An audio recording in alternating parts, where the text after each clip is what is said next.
حي على الفلاح. War against who? Allah. Why? That's my friend. So if being hurtful and harmful towards a friend of Allah would cause our own destruction, don't you think being good and being kind and being polite and reaching out and fulfilling the rights of people, perhaps they would be a friend of Allah from amongst them? Wouldn't it result in the opposite? If you do something bad, you're going to face bad. And if you do something good, don't you think you're going to face goodness? So when you're kind to people, what did it cost you to be good? What did it cost you to be nice and kind?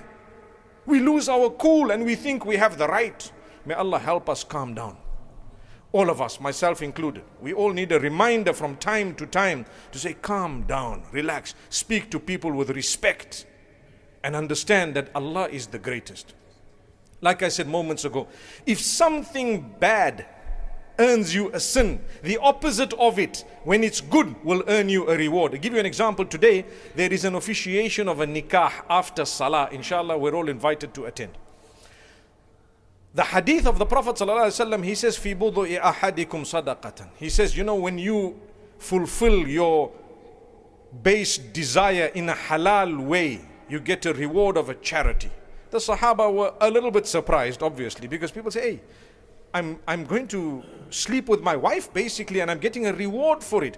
The Prophet ﷺ, when he asked them, they asked him actually that if one of us was to fulfill his base desire, would he really get a reward for that as of a charity, as a sadaqah, as a reward?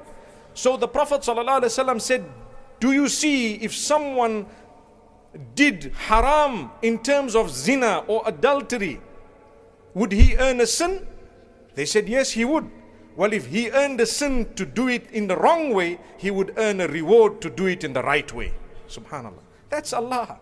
That is Allah, the mercy. My brothers and sisters, one of the methods that Allah uses to bring us closer to Him is by inflicting us with something we perceive as negative. If you take a look at the world, there will be uncertainty. Why? Allah wants you to turn to Him. There's no other reason. There will be anxiety. Why? Allah wants you to do better in your relationship with Him. There's no other reason. There will be health problems. Look at this virus that came in. What was the purpose that it came in? There's only one purpose. There's no other purpose. Allah wants you to come closer to Him. No other reason. Nothing. Allah wants you to mend your ways, to turn to Him. When you don't know what's happening in your business, or there's anxiety or a massive loss or something burned down totally, there is only one reason for a mu'min. Allah wants you to come closer to Him. And if you came closer to Allah because of any one of those things or anything negative, wallahi, it was the blessing of Allah and it's the mercy of Allah and the gift of Allah. If your leg was amputated and that made you repent to Allah, what was that? What was that? That's the mercy of Allah. But if Allah blessed you and gave you and did everything for you and you passed with flying colors and you've got authority and you've got good looks and you've got lots of knowledge and you've got lots of this and whatever else it may be, if that drifted you away from Allah, it cannot be the mercy of Allah. So understand the favors of Allah and let it bring you closer to Allah. How do I come closer to Allah? I do better in my salah. I do better in my tilawah of the Quran, which is the book of Allah. The most powerful word in existence is Kalamullah. How much do you read? Do I read a day? I can do better. I read one page, I will do two. I read one juz, I will do two. I do two juz, I'll do three. I do one page, I'll read the meaning as well. I'll do something more. If you improve your relationship with the Quran, that's a big blessing. It's improving your relationship with Allah. So my brothers and sisters, when Allah wants something from you, He puts a test in your life.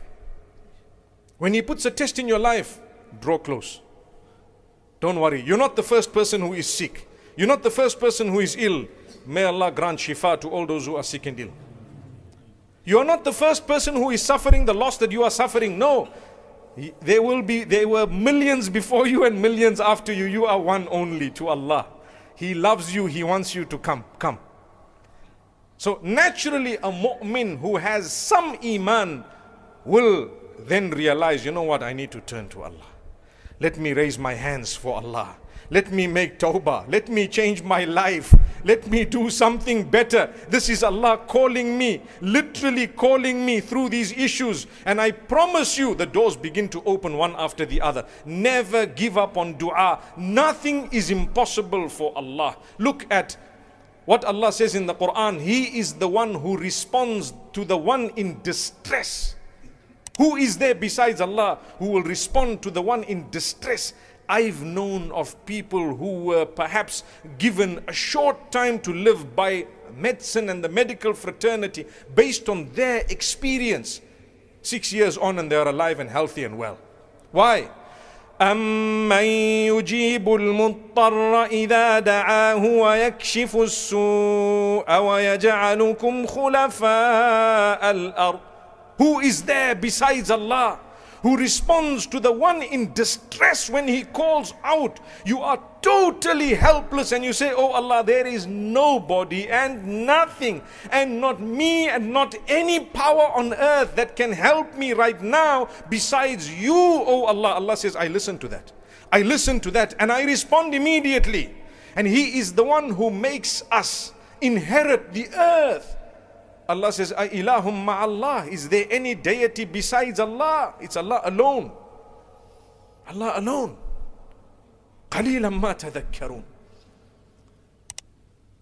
Very few take heed. May Allah subhanahu wa ta'ala grant that to us. So we turn to Allah. Let's invest in our relationship with Allah. Invest in it by making an effort.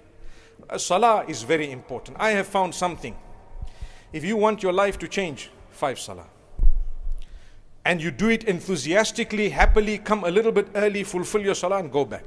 That salah itself will help you to stay away from haram. It will increase your goodness. It will increase barakah in your family. And the same way you invest in your relationship with Allah, you must invest in your relationships within your families. You have a wife.